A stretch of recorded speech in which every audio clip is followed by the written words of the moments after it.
Title: My entitled sister wants me to house my niece for free during uni. My niece had to move back in with her mother after the lockdown started. She lost her job and all her classes were online. Her lease was month to month, so she didn't have to worry about breaking her lease. Recently, the schools have reopened and she has started attending classes again. Problem is, her apartment, which was walking distant from her university, is now rented. Parking in the area sucks and it's an hour one way from her mother's house on public transit. I will say now that my niece is also incredibly spoiled and is taking classes for a degree with no practical benefits. By this I means that it will in no way help her with a career path, nor are they necessary courses for further education.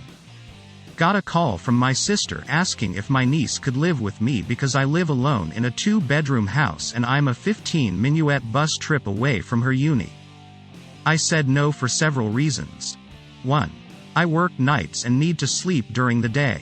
My niece is a very loud young woman and doesn't understand the concept of an indoor voice. Last time she stayed in the same home as me, I was sleep deprived because of her practically yelling on her phone and it affected how I did my job, resulting in a write-up. 2. My niece is also a very messy person. I helped with the move out and the memory makes me shudder. Some of the unwashed dishes in the sink were tossed because they were beyond cleaning. She tried to just sit on random crap and text her friends and scroll TikTok. I had to take her phone and lock it in the glove box for the U-Haul we rented to get her ass moving to help. My sister still calls me a bitch for doing this. 3. While I may have a 2-bedroom home, the second room is my office, work room. I've been in the process of making wire-wrapped necklaces to sell online for extra income and I need the area as a workspace. It's also my library, for lack of a better word. I keep my collection on novels on bookshelves in there and a comfy old recliner for reading in. 4. My niece is allergic to cats and I have 3. My sister seems to think I can keep them all either in my bedroom or locked up in the basement for the school year. FCK that right there. 5. And this is the big one. My old sister is under the belief that my niece wouldn't have to help out with household expenses or be expected to cook for herself. She also thinks that my niece shouldn't have to get a job while in school to focus on her studies. Tried to pull the "we're family and should help each other out" card. But that didn't count for shit when my step-siblings nearly made me homeless after my stepdad died and gave me 30 days to find a new place for me and my dog. Dog-friendly buildings where I live are hard to find. The only way I would agree for my niece to live with me is that she would give me $250 a month to help cover utilities and part of the internet. Figured that is a steal, considering a cheap place around her school is more than double, even triple that, plus utilities, and she could use the garage for her car for free. But I would also expect her to buy her own food and clean up after herself, like doing her own laundry, keeping her room clean and putting her dishes at least in the sink, if not the dishwasher. Would not expect her to cut the grass or shovel snow. The thought of even asking her to do this already gives me a headache.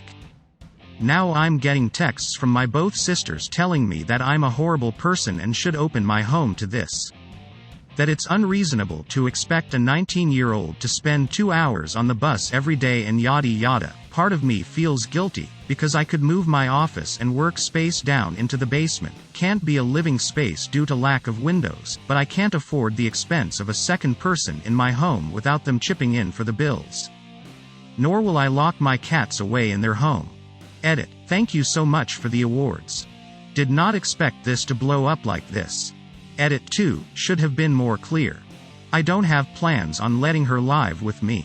The $250 thing I mentioned was more a what-if situation that I am not in training. Title: Give us a biological grandchild, and it better be male. Edit. Since someone who is probably a lot of fun to be around pointed out that this is a repost, let me just tell you that I had posted this on IATA weeks earlier. I wanted to post on this sub at the time, but I didn't have comment karma. Not much has changed since the events I wrote about in my IATA update. And #X200B, my brother and my sil have been married for 6 years. I love them both dearly. They adopted a little girl about a year ago. My parents were happy about this too, at first. They got really angry when my brother and Sil announced recently that their daughter would be their only child and they do not want biological kids. My mom and dad lost their shit. They told my brother he had to get my Sil pregnant. He was the family's male heir and he would have to have a biological son to carry forward the family name. This makes no sense to me, nor my bro and Sil. It's not as if we're a family of European royalty. Who gives a fuck about the family name in this day and age? Well, my parents do apparently. They've been berating my brother and guilt-tripping my sister-in-law, making her feel like she's taking something away from our family. On one occasion they actually suggested that my brother leave my Sil if she didn't want to get pregnant and have a son with another woman. What's even worse is that they've stopped paying attention to my niece. Earlier, they would call and talk to her almost every day. But ever since they were told about my bro and Sil's decision, they've stopped calling her. This pisses me off and has deeply saddened my bro and Sil. The child is 3 years old and doesn't deserve this kind of treatment. Last month brother told me that mom and dad had called him and they had talked about something unrelated. When he asked if they wanted to talk to their granddaughter, they said they'd talk to their real grandchild when my brother came to his senses and decided to give them one. I was angrier than I've been in a long time. I called my parents and unloaded on them. I told them how selfish and cruel they were being and how dare they take out their anger on my niece, along with a lot of other things I can't even remember. My mom started crying as she's not used to being yelled at. I used some very harsh words, but I just can't believe they are being so cruel towards an innocent child. And #X200B, after that, my parents have tried to rally our relatives, uncles, aunts, cousins and our grandparents, to gang up on my brother and Sil to pressure them to have a biological child, male, obviously. However, their plan has failed miserably. Most of the relatives told them they were being crazy. Cousins repeated some of the things that I had said to them. Uncles and aunts told them even if they did want a biological grandson, there was no excuse for the way they were treating my niece. Even my grandparents, who are quite old-fashioned, admonished them for their behavior towards my niece.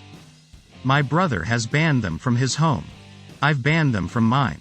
This ban will stay in place until they start treating my niece like their granddaughter, i.e. the way she deserves to be treated.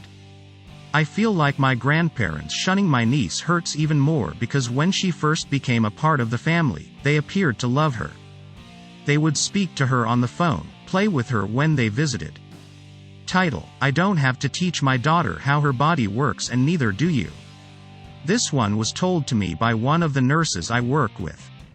According to her, some 5 years ago while she worked in the triage, a girl of about 12 or 13 years came running into the hospital crying and shouting, "I am bleeding. I am bleeding. Please help me." Obviously, you can imagine what happens when a child runs into a hospital shouting they are bleeding out.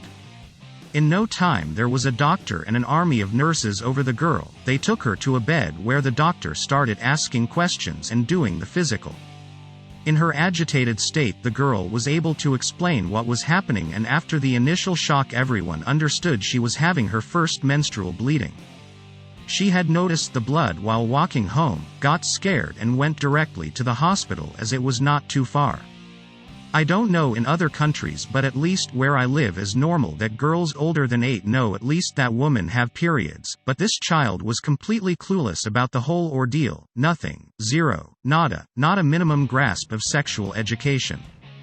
The doctor explained to her the basics of the whole deal and the girl was able to calm down.